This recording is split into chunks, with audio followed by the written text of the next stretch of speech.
What's up YouTube, it is Th3RadMan and welcome to my unboxing and overview of the Phantom 410 mid-tower chassis by NZXT. So as you can see, it has a very sleek design which you'll be able to look at once we get to the case, but first we will go over the accessories.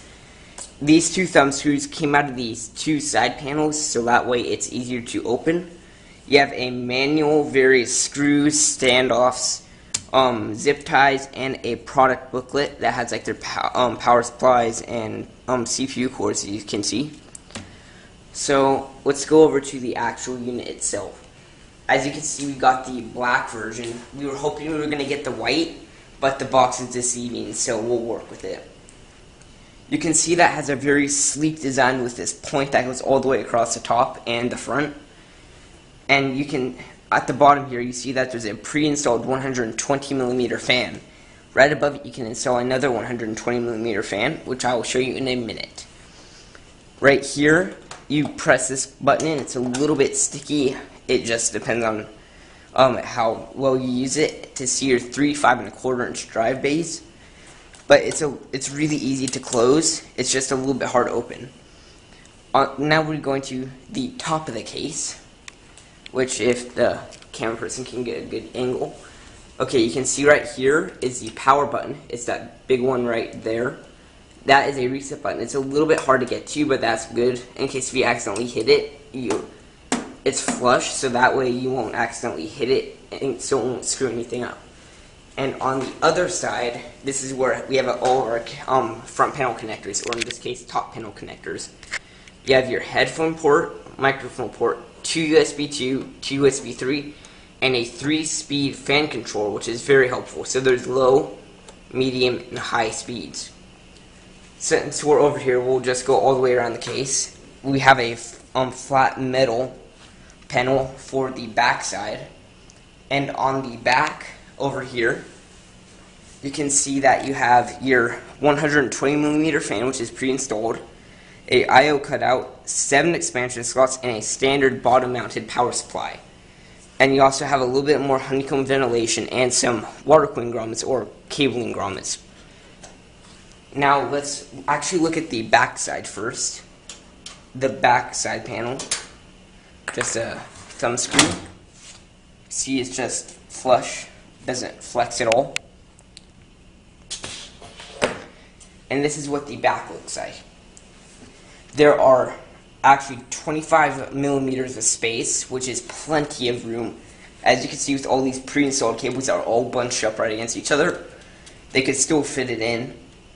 And then here are your 6 hard drive bays that you can see. They come off the back, so that way they won't accidentally fall out if you're going to like a LAN and showing off the system without the front panel on. And then they're flexi, so that way you can just click the hard drives on either side. And then there's also SSD mounts that you just screw them in. It's a little bit interesting because see right there how actually on both of these that's inside where the SSD would go. So we'll figure out how well that works. And then these just slide right back in like that. You have a grommet down here for cabling, which you will see better on the other side. And then your 3, 5 1/4 inch bays. You can see these holes right here. Those are for screws that will secure any like optical drives or anything that you put in, which I will show you on the other side. So why don't we go underneath right now? And there is my cat, who is very awkward.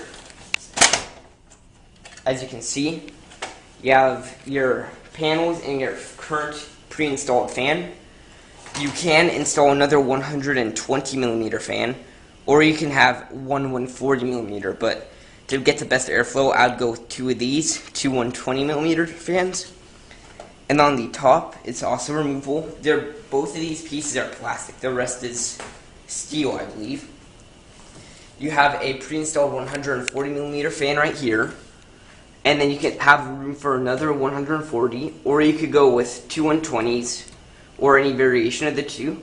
And you can see that there's various holes for 120mm fans. So that way you're able to fit a 240mm radiator in there, as you can see by these holes for the tubes. So you could fit like H100 or a small custom water loop in there. And now it's very simple to just replace the top heat and the front. You just line up the holes and then just flip it back in. And then same with the front. As you can see that little tiny pin right there. There's a hole right there. This one's very easy. Just line up the two and it just clips right back on. Now let's go to the showing side of the case, which has a small window, which will show you a little bit of your motherboard and your CPU cooler. And you have a mount for either 140 or 120 millimeter fan for extra airflow over your graphics cards. Especially you can have up to 3-way SLI in this case.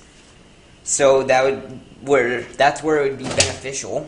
Same, just barely any flex, as you can see, barely any. And why don't you just get a view on the inside? Here are your 6 3¼ inch drives. 2 of them are riveted on, and you can actually see the top 4 has a very nice little feature to it. So you can go like this and slide it out. So if you need extra airflow, or if you have a really long graphics card, such as the 6990, you will be able to fit it no problem in this case. If you look around the corner over here, you can see your 120 millimeter fan at the bottom. You can add another one, or I'll move that one up if you're going to want extra airflow over your components. Let's see, you have these are the screws I was talking about, where it holds the optical drives in whatever you're using. So you just unscrew these, and there's more holes right here that you just screw them in to hold any, like if you're shipping your optical drives, you don't want to fall out. And here are your tool list design. You just pull that tab out, or no, it seems like you could. Wait. Yeah, you just pull this tab out, and there's these 2 latches in the back. You slide your optical drive in, and you push them straight back, and then they can lock with these little tabs right here that just move. Let's see. You also have a mount for a 120 millimeter fan right here, and let's go over the connectors. You have your various front panel connectors, like your HD audio. Not your audio. Your restart, power button, LEDs, and various. There is your HD audio. Here is a USB 2.0 port. Your USB 3. And this is where your fan controller comes in. You have up to 4 3-pin fans on there with the power of a single Molex plug. So that way, if you want complete airflow, you could probably get like that. Probably a couple fans up here and like that one. So if you want like maximum intake with a little bit of outtake with the top 140 millimeter fan, or if you want like maximum outtake for better cooling, it's all up to you. This case supports up to ATX boards, no larger like eATX. Up here, it's a little bit hard to get to, but you have your 2 like CPU power sections. Or if you have like a motherboard that has extra PCI power, you can connect, and it has a 6-pin that's like really awkwardly down here. You could just string it all the way through here. But I believe that's only like on the higher end boards that are bigger that won't fit in this. Just standard like thumb screws right over here for the PCI ports, for the PCIe slots. A filtered bottom power supply mount.